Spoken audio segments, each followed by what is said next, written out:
Peace Corps gives us a chance to show a side of our country which is too often submerged. Our desire to live in peace, our desire to be of help.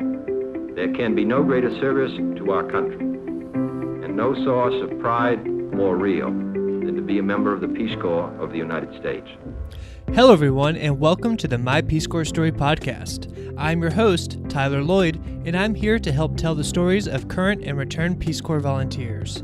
If you like what you hear today, be sure to let me know over at mypeacecorpsstory.com and connect with me on Instagram at My Peace Corps Story or on Facebook by searching for My Peace Corps Story. Additionally, head on over to iTunes and leave a review for the show. 5-star reviews are extremely appreciated, but more than anything, I want to know what you think so I can better serve my audience. I'd like to give a shout out and special thanks to Gisan Rio. They say, 5 stars, amazing. First heard of this on Instagram and have been so interested in hearing about people's experience in the Peace Corps. Love hearing about these stories. Thank you. And another 5-star review from HEP5043. They say, inspiring. I'm very interested in pursuing a Peace Corps application in the future, and this podcast is a great way to get an idea of what the experience can be like. Peace Corps volunteers do such amazing work, and I hope to someday be one myself.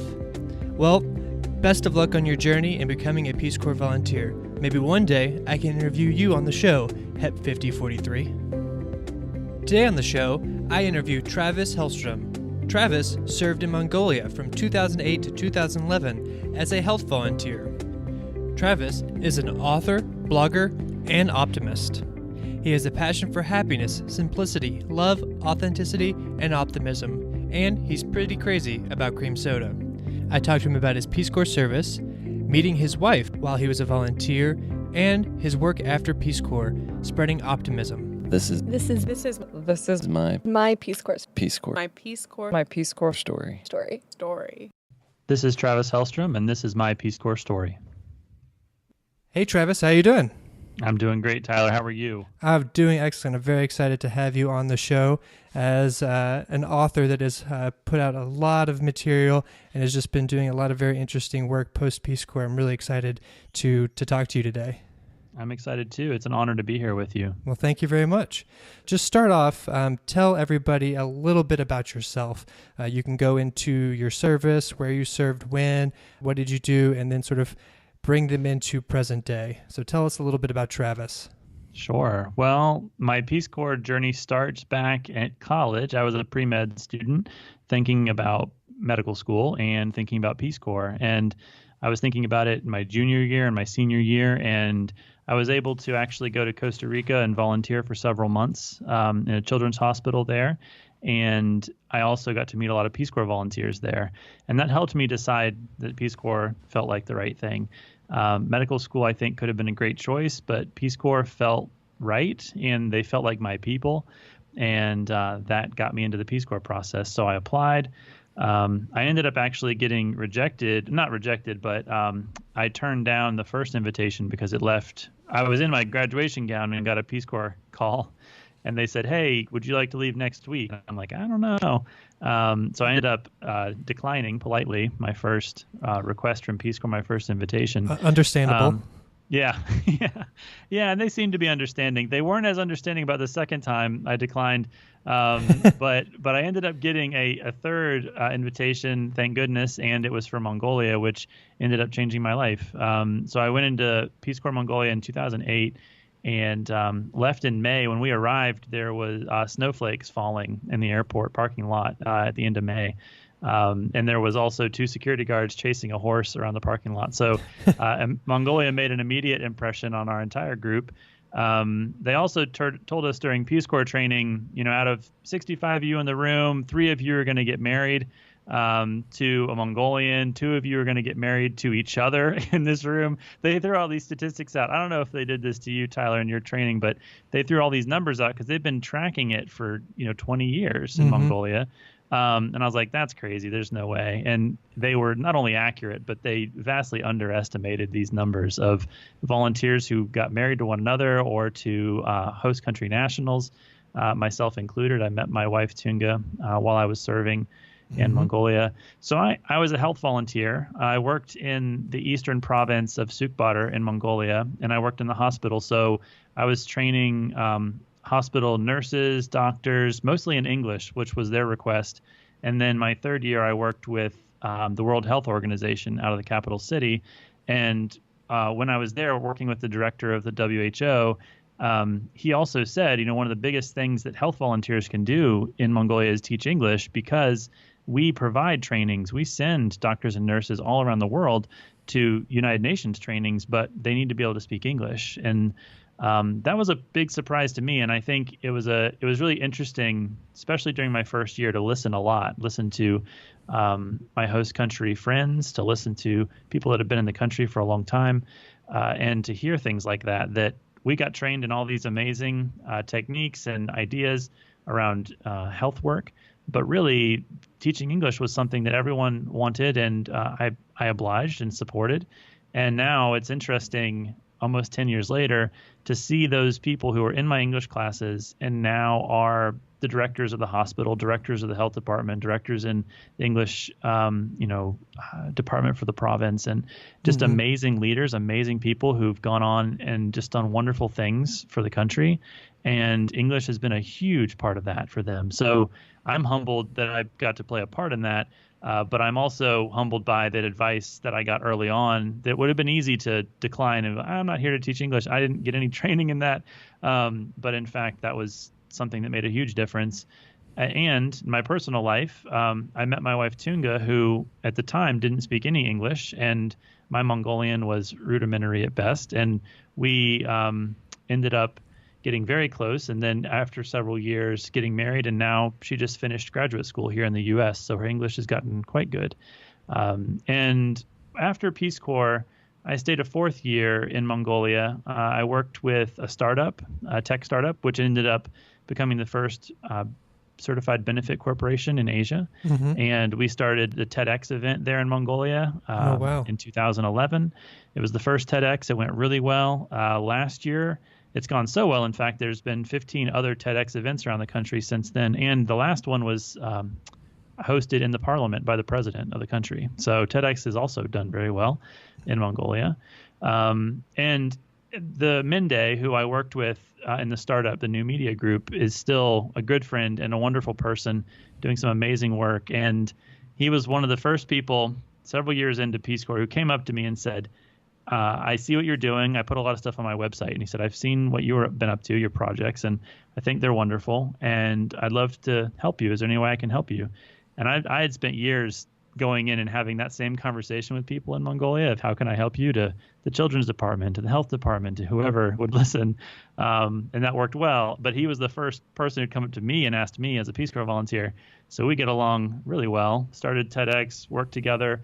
And he introduced me to B Corps. I had never heard of it. And he said, I want to be the first B Corps in Mongolia and in Asia, and I'd like for you to help me do that. And we did that together. And now I came back to the U.S., did my graduate school work in the B Corps world, the social business world. I can talk more about what B Corps is a little bit later. I know it's maybe a little confusing. And now I actually teach in a graduate school on this. I'm teaching a course at SIT graduate school in the fall. I teach at Marlborough Graduate School in the MBA program and help lead that program. And I've done some consulting with B Corps like Ben & Jerry's and Seventh Generation and King Arthur Flour and some amazing B Corps all around the country, and many right here in Vermont, which is where I'm based now. But that kind of brings us up to present day. I'm doing a lot of consulting work. I'm teaching and starting up a Optimist Center we can talk about soon, which is a co-working space for entrepreneurs. And in short, Peace Corps changed my life forever. And the most important thing ever, my wife, who's totally changed my life, I have to attribute 100% to Peace Corps. And I'm very grateful for the opportunity that I had to go to Mongolia. Wow. I mean, as you were talking, I have a pad of paper next to me and just scribbling down, ask about this, ask about this, ask about this. So I have a whole list of questions now just generated from everything that you just told me that hopefully we can start getting into during our conversation. But first for everybody, so you were in Mongolia. What do you want us to know about Mongolia? I mean, I can point it out on a map. I think of planes and horses, and beyond that, I don't know much else. So what do you want the listeners to know about Mongolia? Well, it has a special place in my heart. I'll say that it's one of the most amazing places in the world. I think that there's a couple things. One, Mongolia is a third the size of the U.S. It's a huge country. It's also got 3 million people. So if you can imagine a country, 20, 30 times bigger than Vermont with only 6 times the population of Vermont, it's very sparsely populated, the least densely populated country in the world. And it just so happens that our province in the east is the least densely populated province in the country. So it's literally the furthest away from anyone you could possibly get. And so the idea of, I've heard that Montana and Wyoming and places like that in the U.S. are like this too, where you can just see for miles and miles. We camped one night and could see a thunderstorm coming for hours, and it just kept coming and kept coming. And it's amazing. And I think the people of Mongolia have that same amazing quality of seeing really far. They are really good at not being short-sighted, not getting too caught up in the moment. They're very good at being very present, but also thinking very long-term. And they've had this sustainable way of living for, tens of thousands of years.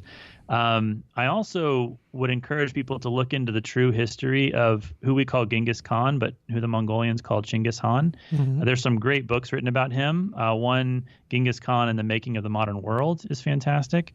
And the other is called Genghis Khan and the Search for God, I think is another great one. But when you actually look into the history of, for instance, Genghis Khan bringing spirituality, an open spirituality that was then later adopted in the Declaration of Independence by the U.S., that people should be able to practice whatever religion they want, that there should be an open and a tolerant culture, was the best that we know founded back by Chinggis Khan himself. The meritocracy starts back with him, where people were promoted based on their abilities, not by their family or their descendants. Some really interesting history around what he did for the world, which is fascinating and I think is really exciting. Another thing is Mongolia is a very, very young country in its current form. It was communist from, I believe, 1921 to 1991. And only since then, only in the last 25 plus years, has it been a democratic country. And that's been a really challenging process for them.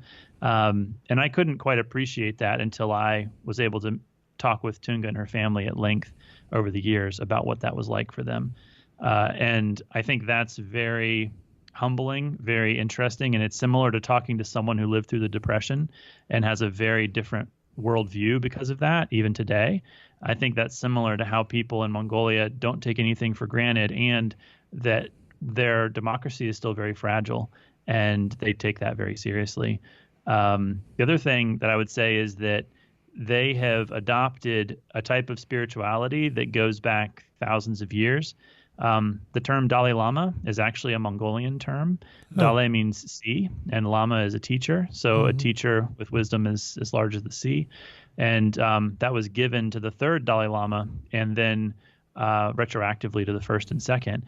But the third Dalai Lama was actually Mongolian, and every other Dalai Lama has been Tibetan. So there's even some discussion about the next Dalai Lama, who that might be, where they might be from. And I'm a huge fan of the Dalai Lama, so I was a big fan of going to Mongolia. And they've really ingrained this spirituality of mindfulness and presence, I believe, into their culture. And so it just feels different when you're around Mongolian people. I think they're extremely present, very kind and compassionate, very similar to what people say about being around the Dalai Lama himself. Now, as a Peace Corps volunteer, I know that there are hundreds of memories, and when one tries to think back on their service, sometimes the things that we enjoy the most aren't those stories, and sometimes they are. Sometimes you have these great hilarious stories, but sometimes they're more ethereal things that you experienced. Do you have something that comes to mind if I were to ask you, what is one of your favorite Peace Corps memories?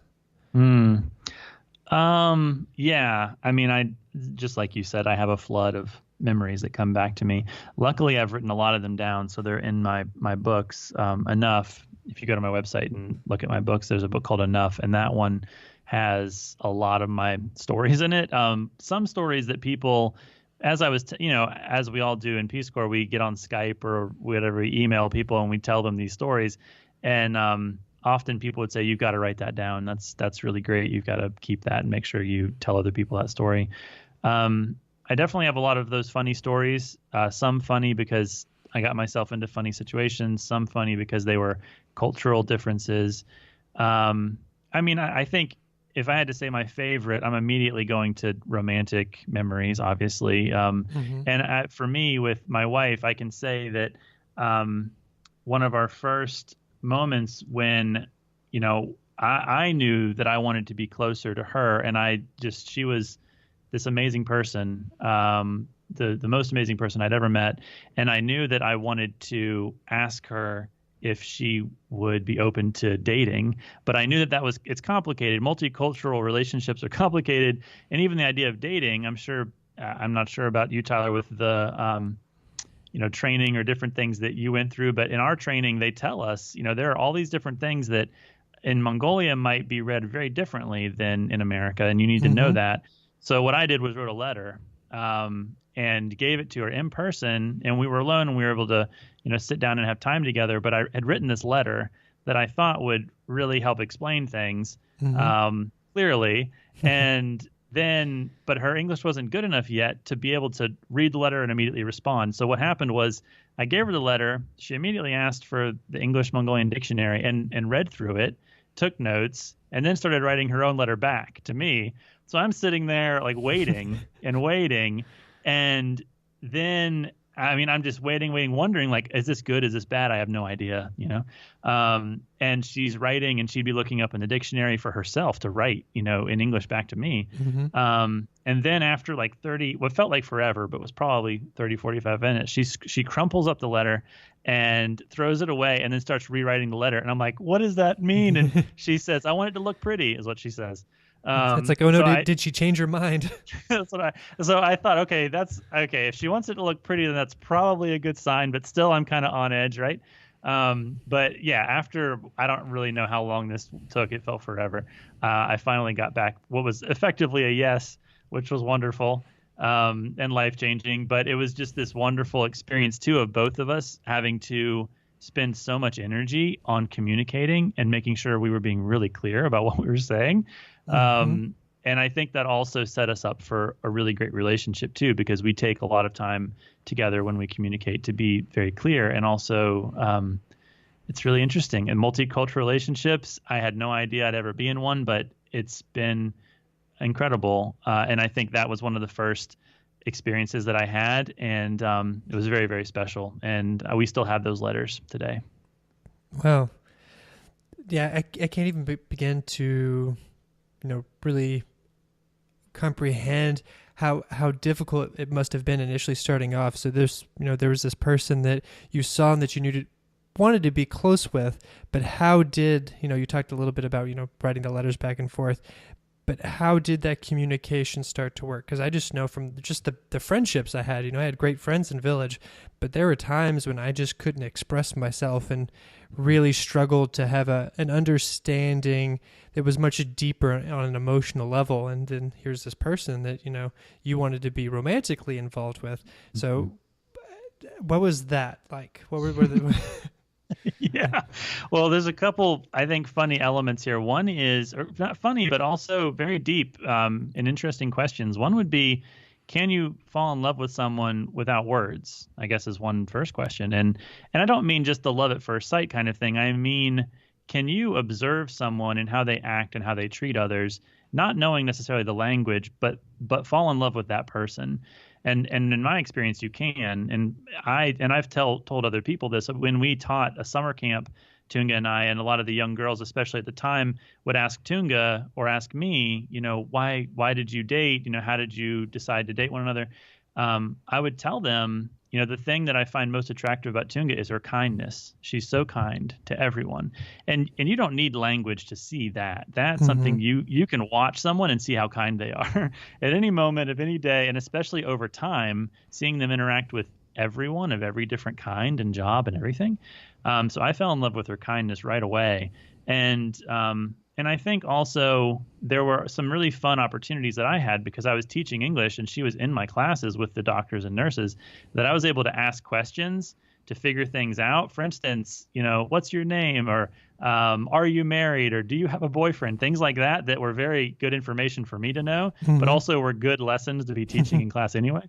So I got a little bit of a shortcut to finding out more about her. And then also, obviously, I'm answering the same questions in class to everyone, and we're all kidding around things or learning new things about each other and about English and about Mongolian. But I think a lot of our relationships started around those things of watching one another interact with people. Really, each word that we would say, we would mean. And Mongolian is a really special language. They don't have words like we have to express a wide variety of things that really mean the same thing. When we ask people, how are you doing? And you say, great, fabulous, excellent, fantastic, incredible, wonderful, right? I mean, it's all kind of the same feeling. And in Mongolian, they don't spend all this time thinking of all these creative words. They mean what they say, and they say it very simply. And I think that I started appreciating that very early on, that there's an honesty and a directness that was very helpful for me, and actually has turned out to be very helpful for me as a speaker, as a writer, as a teacher, to mean what I say and say what I mean and be very clear and simple about it. So I think actually over time, my English got better. My thinking got better and clearer. And luckily, I was able to teach some of that too. And I learned a lot about Mongolian language, about the culture. And there was a tremendous amount of trust on both sides, from our families, from the culture itself, from our community, and a lot of respect too. I tried very hard not to take anything for granted, and to be very respectful, overly respectful and appreciative. And I think that went both ways. And I knew, it's a lot of pressure to put on a relationship early on to think, okay, I'm not just making a decision about our relationship. I'm also making a commitment to this community and to this family. And I think that goes a long way too. And so that was also on my mind, I think on both of our minds. And that community, Sukbader and Baranerd, our town, is very special to both of us. And we know that we've stepped into a role of being de facto community leaders in some ways, and that people are always watching what we're doing, and that we take that as an opportunity to help others. And we're really appreciative of that. And for instance, Tunga's mom and dad are here right now. They've been here for 3.5 months, visiting over the summer, and they'll be going back home next week. And this is their second time here. And it's very much a cultural ambassador situation where they're on Skype almost every day. And it's amazing. We live in a very special time where Peace Corps has encouraged this type of global communication and citizenship where, I can't think of a better example of how we can share cultures across, the planet. We're literally on the other side of the planet from Mongolia. So it's an amazing time that we live in. And I just feel very lucky and grateful. Mm-hmm.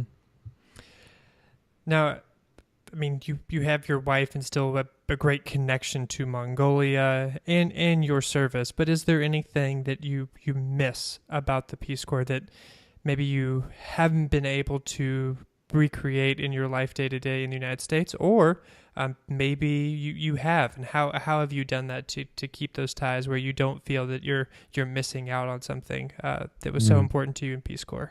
Oh my God, yeah. So yes, I was talking with some graduate students last weekend about this. I think one thing that Peace Corps lets you do, this gets into a little bit of research in psychology, but I think Peace Corps lets us immediately jump to the highest level of Maslow's hierarchy of needs, which basically at the bottom of the hierarchy of needs is survival, food and water.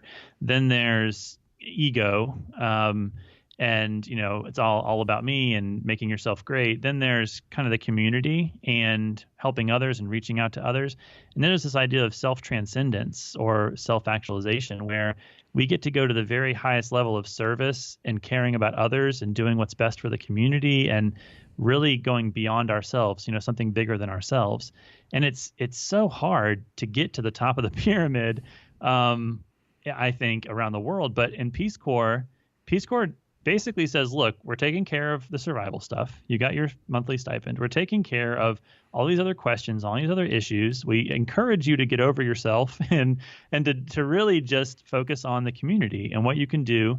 And by the nature of requiring 27 months of service, we're kind of committing you to this idea of community service and focusing on others and another community you've never met. You're skipping straight to potentially self-actualization. And that's incredibly empowering. It's amazing. And it's just unbelievable, really, that you can make that jump so fast. Mm-hmm. Then I feel like in some ways you come back to America or wherever and you get thrown back to the bottom of the pyramid and you're just trying to survive again.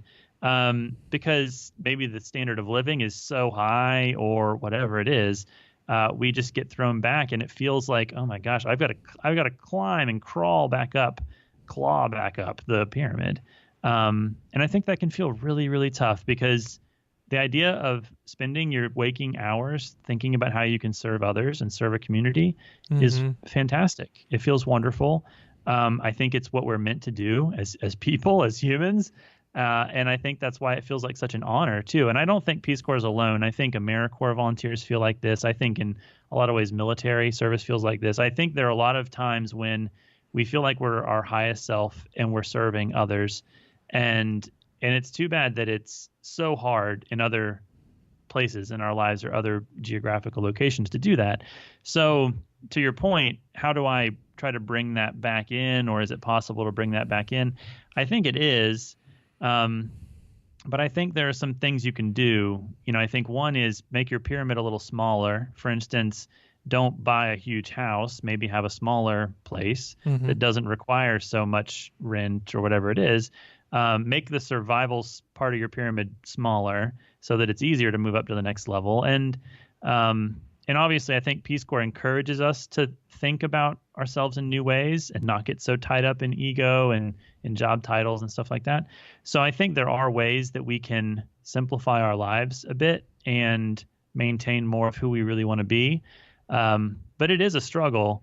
I think another thing that now is more possible than ever is questioning where you want to live. Maybe it's within America, maybe even living overseas, or thinking about doing remote work and living in a smaller town or whatever it may be.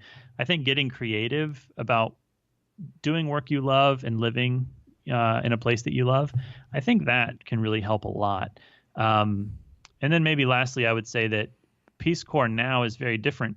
Possibly it's very different than it was in the past, in that there's Facebook now, and you can be on Facebook with your host country friend that you just left yesterday on the plane, and they're checking in on you and saying, hey, how's it going? How was the plane flight? I think that's very different than 20 years ago when you wrote letters and it took months and maybe even it was years before you were able to communicate with people. And now you can watch them in real time and see what they're up to and encourage them and maybe answer questions, whatever it may be, or just check in and be friends. I think one thing I wrote in my book is that I don't think people need saving. I think they need friends. And I think that Peace Corps has always known that. And that's why world peace and friendship is the mission of Peace Corps. I think that is a really powerful idea, and it's an equalizer. It makes us all the same, and it makes us all excited to be part of this journey together. Definitely. I mean, those are some great tips of how we can sort of, I guess, bring the essence of Peace Corps back into our lives, post service, whether you're in the United States or elsewhere, that, it does have to be a conscious decision. You just don't fall, into it, but that you can continue, serving others and living out the life that you found so fulfilling as a volunteer in Peace Corps.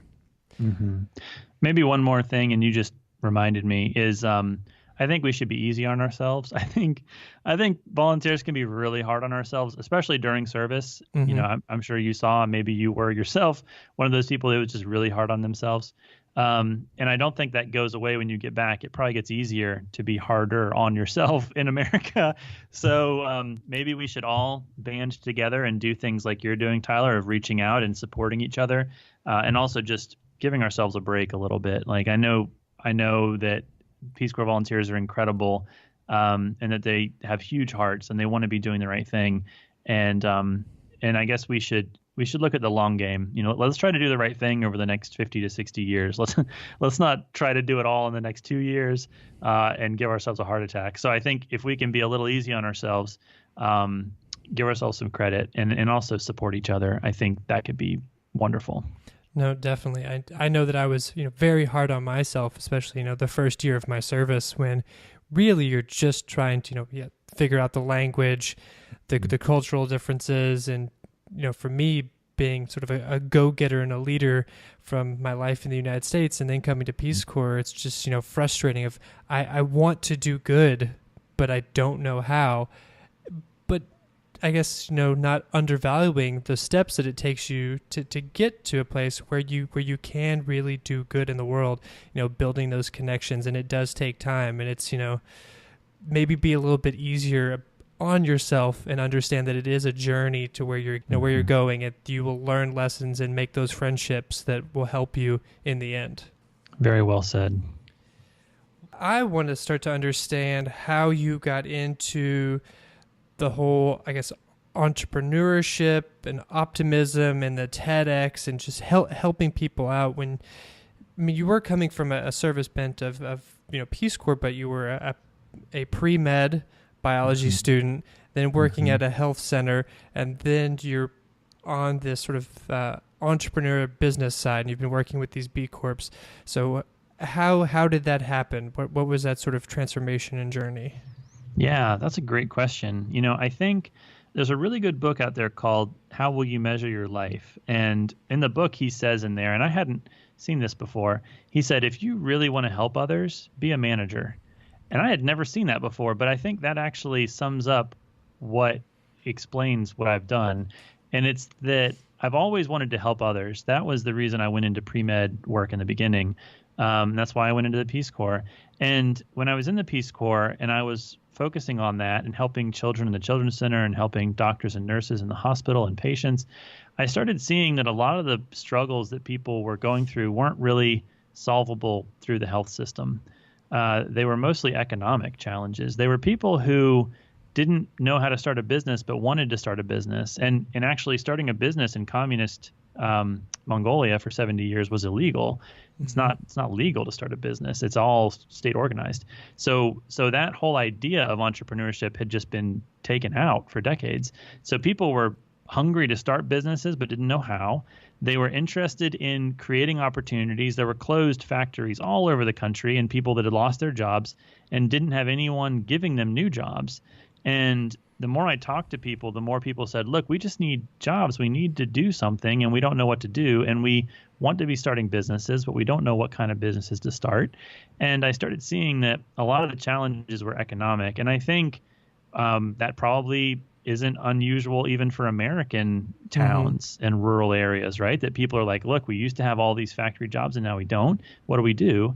And so I think actually this is a bigger issue across the world. And I started to see that, okay, if we could raise some money and start a store and maybe then have that store pay that money back and start another business, could that help?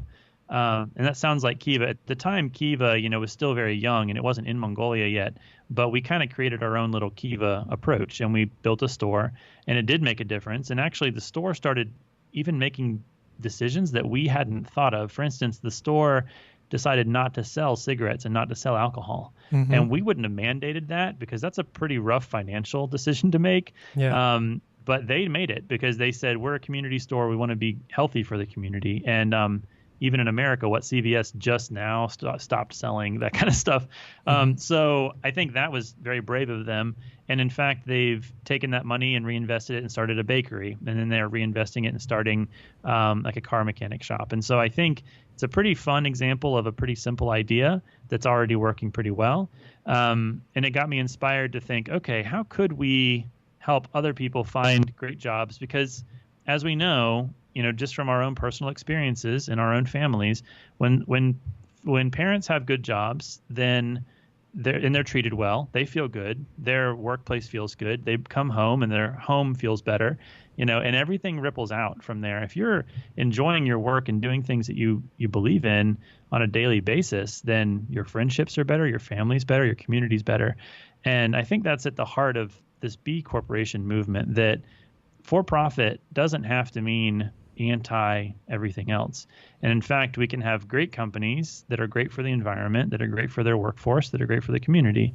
And that sounds pretty awesome. So I've been inspired to learn more and to try to create those opportunities for others. And it's felt very fulfilling because it's the same heart of why I was going into medicine. But unfortunately, when you're in a doctor's office, you see people when they're sick, and then you don't really see them the other 360 days of the year. In the workforce, you see them the other times when they're doing well, when they're ready to be productive and do work they believe in. So the idea of being with people and being a manager or being a business leader or whatever it is means that you can make a huge difference in the lives of others when they're healthy, they're productive, they're ready to go, they're wanting to do things to make a difference in the community. And that was very exciting for me. And that's really empowered me now to be working with purpose-driven leaders across all sectors, nonprofit, for-profit, the public sector. I think that this is the kind of stuff we need, and it really doesn't live in any particular sector. It's across the board. I would like you to speak a little bit about the Optimist program and some of the stuff you're doing there to let people know sort of your philosophy and the good work that you're doing online and with people in person in your hometown. Thanks. Yeah, this is still pretty new and pretty fresh, so I haven't perfected the pitch of it yet. But in my work, I've found that the people that I'm really gravitating toward are optimists, people who are excited about making a change in the world. They look at their own lives, they look at their own communities, and they want to do work they believe in. And they want to make a difference. So that idea of I love working with optimists is, okay, well, how can I help a lot of people who want to do that kind of work? And the idea of the online program is that I can share videos and share experiences with people and also have others share their experiences through video courses like the Peace Corps 101 series to help people through Peace Corps, or other series that we're creating there to help people with their business ideas or leadership. And the Optimist Center is an actual place, and we're hoping there will be more than one, where people can come and work together, have workshops, create things themselves, build their own businesses, and even have a place to come and stay. So if you wanted to spend a weekend working on your business and not just in your business, then this is a place you can do that. It's an exciting thing for us here in our town in Woodstock, Vermont, and it's also something the town is interested in supporting through an economic development commission, because they see the value in helping encourage remote work, inspiring people to live where they want to and do work they love. But I also think that it has a potential to spread to other small towns, both in America and around the country, around the world.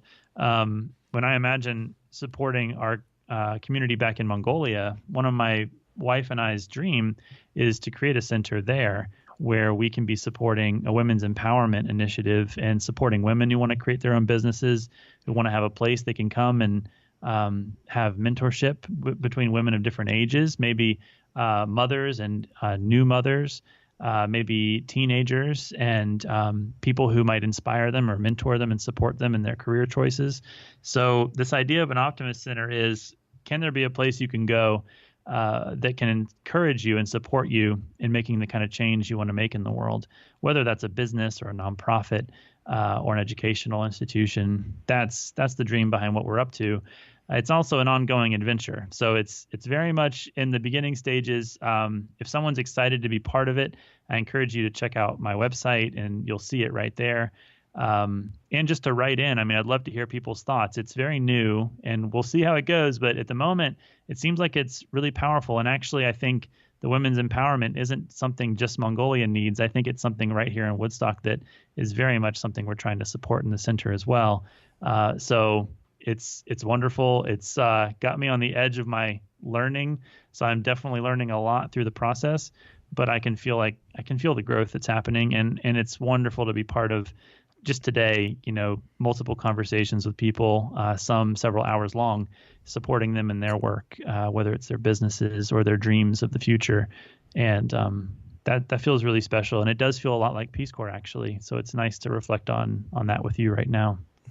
Well, I definitely look forward to seeing how you progress in this and your journey. And where can others sort of, find you online, follow you? You want to share some of your social media profiles and everything, so people know if they're interested in learning more about your work, where can they go? Yeah, so going to TravisHellstrom.com is really the best place. And from there, you can find everything else. On the bottom is all the social media channels. They're all pretty much Travis Hellstrom. So if you go to Instagram / Travis Hellstrom and so on, Instagram, Facebook, Twitter has all of those updates. But really, it's that Optimist program. So if you sign up to be part of that, that's where I've got a lot of the ongoing and kind of the behind the scenes stuff. So the struggles and the challenges are all there, so you can see and be part of that. And also just reaching out to me over email. You can just say hi at TravisHellstrom.com and send me an email. Let me know what you're up to, how I can be helpful. If I could record a video for you and put it up in the community, I'd love to do that. And in the same way, know that I'm excited to be part of interviews and answer questions. I'm happy to support any ideas people have or any ways that I can reach out. So that's what we're up to right now, and I would love to see what people think about it. Right, definitely. For everybody that's listening, if you go to mypeacecorpsstory.com, in the show notes you'll find links, everything that he just described. So it'll be nice there and easy so you can learn more about Travis and his exciting work. Well, I've had a blast talking to you today on the show, and I just want to end with you sharing a quote from your service. Do you have a local saying or something that really means a lot to you and resonates with you about your service? Whoa, that's a great question. Let's see. One of my favorite from the Dalai Lama, who's kind of my go-to guy, he says, "My religion is kindness." And I think I just love that. I think that's a really, really good summation of what I mentioned about how kind people like Tunga are and Mongolia is. And that, to me, that sums up the idea that if we're kind to each other, if we focus on kindness and compassion, that's really going to make the world a better place. Well, that is a perfect sentiment to end on, and I thank you, Travis, very much for coming on the show and speaking with me today. Tyler, thank you so much. This is fantastic, and it was a pleasure to be with you. Thank you, everybody, for listening. Once again, if you want to stay better connected with me and the My Peace Corps Story podcast, head on over to mypeacecorpsstory.com. If you want to know my personal Peace Corps story, please check out my new book, Service Disrupted, available on Amazon. Every volunteer has a story. What's yours?